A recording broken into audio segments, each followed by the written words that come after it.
Hey guys, welcome to CryptoCoach365 day 84. Michael Tazzoni here. If you hear some weird noises coming out of the background, don't mind me. It's the cat got into cardboard boxes and is kind of slapping him around. So yeah, it's trying to get the tools that I'm using for my airplane stuff off the boxes and into the boxes. But anyway, so today was very, very productive. I think I mentioned yeah, there it goes. I mentioned getting to success by yourself is really, really hard. It is possible. I kind of sort of did it, but I still had help along the way. But it's a lot easier to have somebody else working with you, and that's what today was kind of about. We went down to where my business partner is to visit him, and I spent most of the day there, and we were able to knock out quite a lot of issues. Actually, most of the day we went over all the issues that we have been having with the real estate investments over the last 6 months, and all the things that we would have to kind of keep an eye on to and make sure we don't repeat those mistakes going forward. So some of them were, for example, if the seller claims something that is county related, such as this can be used as a rental property, or this is zoned for so-and-so use, or there was issues with septic, like for one property we were told that the health department condemned the house because of a septic issue, and the health department had no record of any of that. So anytime there are claims like that, always make sure to call the health department or the county or whatever government to verify. So any kind of papers, even like we got hit pretty badly with the non-conforming use for our rental property, the mobile home property. We had the seller give us paperwork that from the county that actually says that yes, this place can still be used as a mobile home. But we went to the zoning commission and they started throwing a whole bunch of roadblocks in our way. So always verify. Don't jump on properties that seem really, really good until you actually verify, because there are deals all the time. Like when we started this out, as soon as we saw something, we jumped on it. So it was like, oh crap, there's like 2 or 3 other bidders on it. We want to make sure we get it because it's a good deal. But we've been getting since January, it's been 8 months. Well, we're starting 8th months right now, and we already have 9 properties. We really have been keeping up with about 1 property a month. So deals are coming by constantly, and these 9 properties are even with us just going like, well, we already bought a property in July, near like almost the beginning of July, so we've been just kind of deleting all the deals that are coming in, just not even caring about them. But deals will come constantly if you know where to look for them. So don't be too eager and jump on things thinking you're gonna miss out on a deal, because there are always more deals, and it's better to find a deal that is doesn't have any mistakes or weird things attached to it than it is to jump on what seems to be a good deal and to find out that there's a lot of things that might in best case scenario you'll break even, in worst case scenario you'll end up another box, and in worst case scenario you'll end up losing money on the deal. Let's see, another thing was tenants. We have picked up a few properties that have had tenants in them. So going forward, we are going to avoid properties that have tenants, or if they do have tenants, we are going to interview those tenants as if they were new people coming to rent the property for the first time before we consider buying the property. Excuse me, because for us, tenants have really been kind of a crapshoot. We have had excellent tenants, like the guy who lives on our mobile home property, who actually took care of the place for a while. He really likes to live there. He really wants to stay there. He wants to keep taking care of the property, and he's willing to pay the full amount. He never misses payments, and he's just been he's been great. And for him, it's been great too, because he has his own little house and a detached 2-car garage, and he likes working on different cars, so he gets to rent a place and have a garage to take care of his hobbies. So he's pretty much stuck there because he really loves the place as well. And then we had tenants like on one of my rental properties in Baltimore who was, I couldn't even get in touch with him for about 2 or 3 weeks, and then when I finally got in touch with him, he said that he'll be out by end of the month. End of the month came by, still nothing. He's not paying rent. He's just telling me that he's planning on moving, but it's one of those like I will be moving perpetually kind of tenants. So unfortunately, if he does not move out within the next couple of weeks, I will start foreclosure proceedings on him, because unfortunately in Maryland it takes a very, very long time for that to go through. Another tenant I have another property, I don't think she's going to be a problem, but this is a flip house that she is living in, that she was supposed to move out about a week or two ago. She's still there. Excuse me, a cat hair. One of the downsides to having a cute fluffy pet.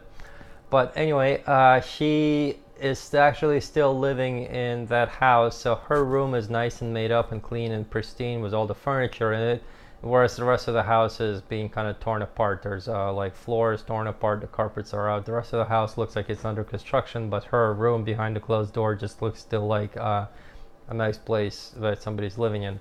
But she is supposed to be moving out this weekend, so we'll see how that goes. She's actually been fairly good, very responsive about what's going on. She she is responsive when she needs to be contacted. She was very open about what was going on with the rest of the house, so she seems to be okay. But again, it's a risk. Just having tenants, apparently, especially with a Francis property, sometimes you might find what is a good deal where the reason it's actually being gotten rid of is because the owner is tired of dealing with a tenant that is still in there. So in that case, like I would say, it would be risky and probably would be best to avoid that, because you are effectively inheriting the problem, that the whole reason that the tenant wants to get rid of that house in the first place is a problem tenant. There may be times when if you're good with dealing with problem tenants or you have a good property management company, or you have the time to put up with a tenant while the foreclosure proceedings, eviction proceedings go through. In that case, you may be able to find a deal that is good, because the tenant just does not want to deal with the renters. The prior owner does not want to deal with the tenants anymore. So you pick up the deal and you start working on getting the tenant out. And once you succeed, if you know how, you will get a pretty good house for a good deal. But again, there are risks associated with that and issues. Like you might have issues from the county side, or you might even have issues from the tenant side, where there have been cases where when tenants move out, they end up taking parts of the house with them. Like they would take the microwave, they sometimes take the whole fridge. There have even been cases where they will pull out the electrical panel with the circuit breakers, or even copper piping out of the walls, and when you finally get to your house, you see that it's been stripped down. So yeah, there are risks. Another thing we had to I mentioned not rushing into the deals, because there's a lot of deals. Contractors. So we have had good contractors, and we have had not necessarily bad contractors, but during certain times like summertime, that's when it's really, really busy season for real estate. Everybody who does any kind of construction work or repair work is busy, because this is a great season to work on it. So what we found is sometimes contractors, they especially higher level general contractors, they manage a lot of people working in different places. They sometimes might end up with like 3 or 4 different jobs they're managing, and they may even forget what it was specifically that you needed them to do for your house. Like one of our properties, the overall goal was we want to get the top floor fixed up and ready for rent.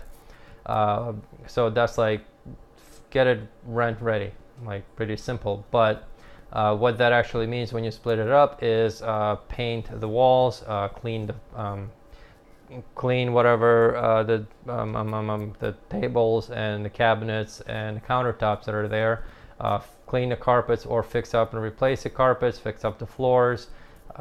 In this house particularly, we also needed to fix the plumbing issues, test the water. There's a little bastard. Fix the water and test the water for safety and make sure that the septic system is at least manageable. So when we say make it rent ready, sometimes the contractor doesn't actually know exactly all the problems that might be with the house.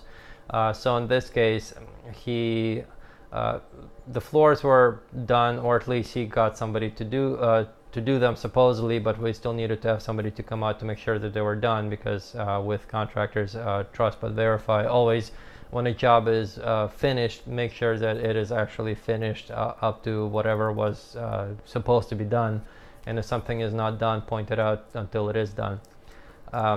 And he got the paint done, the countertops done, the floors were supposed to be done. He'll go check tomorrow.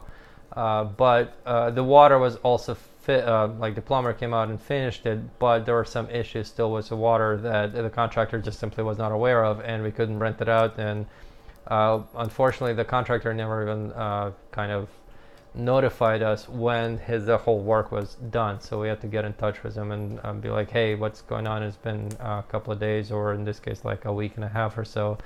Have to kind of keep communication going, keep in touch, because they get busy, they get distracted, they forget, I guess, because of all the other stuff. So yeah, those couple of things. Money issues, that's another thing we're gonna have to keep working on. I would really prefer to use other people's money well, I was gonna say this year, because our corporation is a little over a year old now, so we're actually starting a new year. Technically, we started our real estate stuff in January because it took us about half a year to actually get all the foundation set up. But yeah, this year going forward, I will be focusing a lot more on using other people's money as opposed to my own, or even my own collateral, because problem with using my own collateral is if something happens to the property or the loan, I lose my collateral, as opposed to, and the only way for me to get that collateral back, my collateral is, by the way, is Bitcoin, is to sell my house as quickly as I can, the property, and then use that money to buy the Bitcoins back, which it's an issue. It opens me up to tax issues. It's not a great outcome. I would much prefer if I would prefer if there was no issues with the house, in which case my collateral just sits there and I just pay interest on it.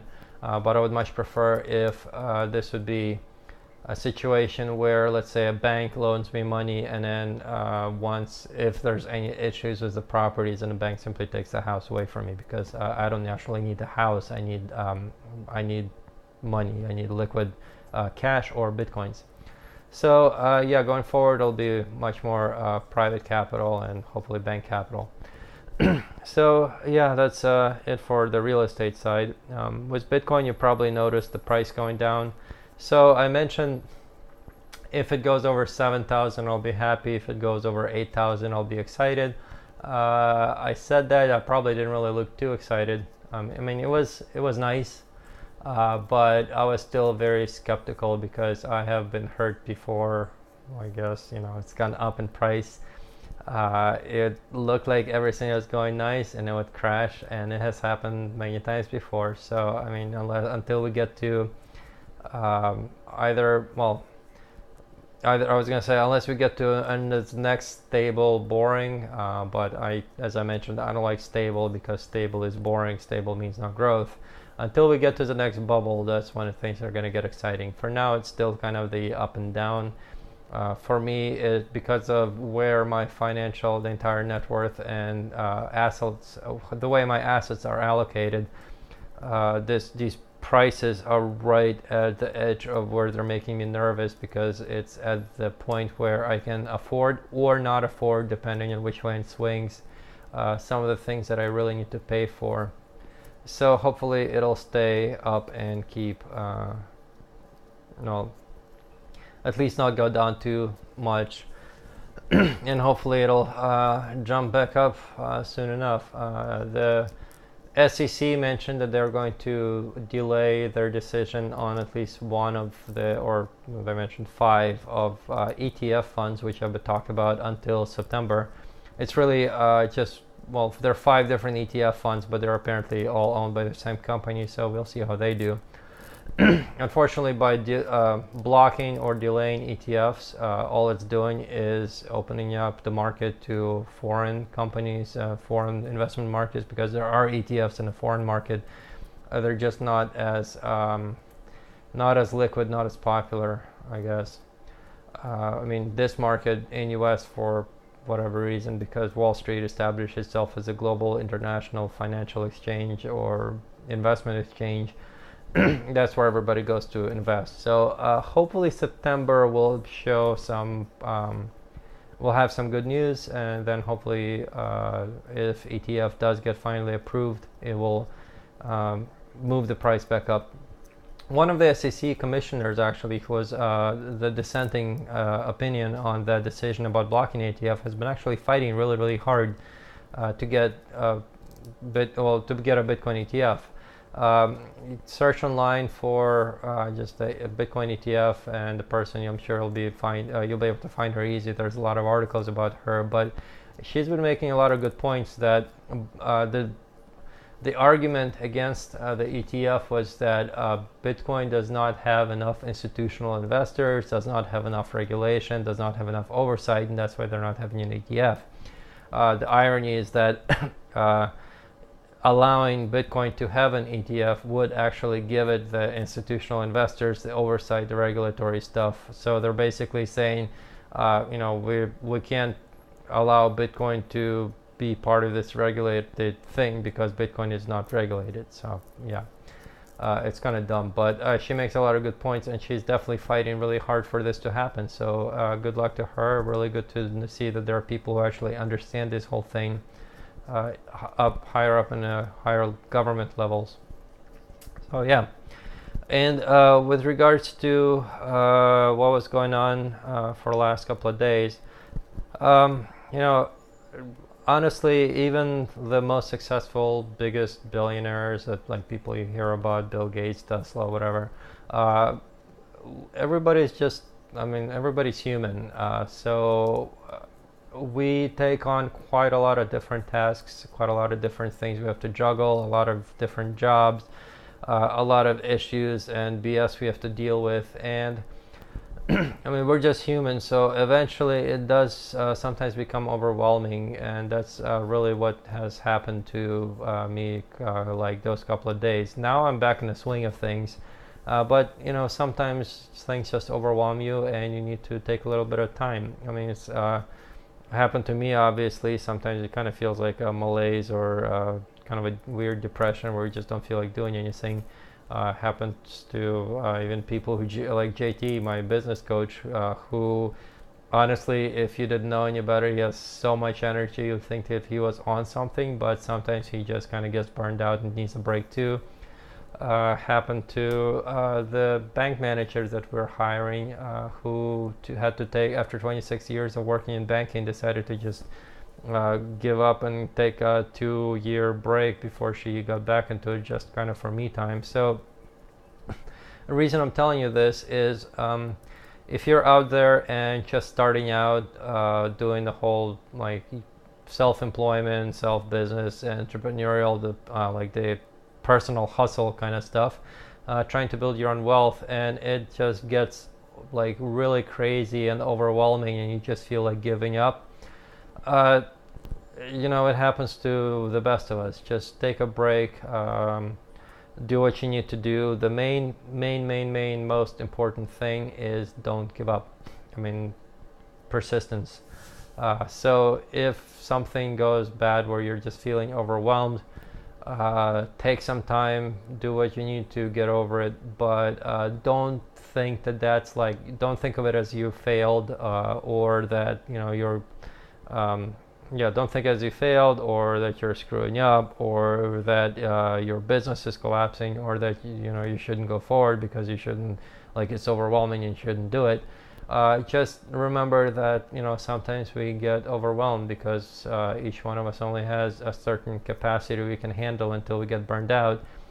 But just remember that, you take a break, it'll pass, and as long as you stay on it and keep being persistent, you'll do what you need to do.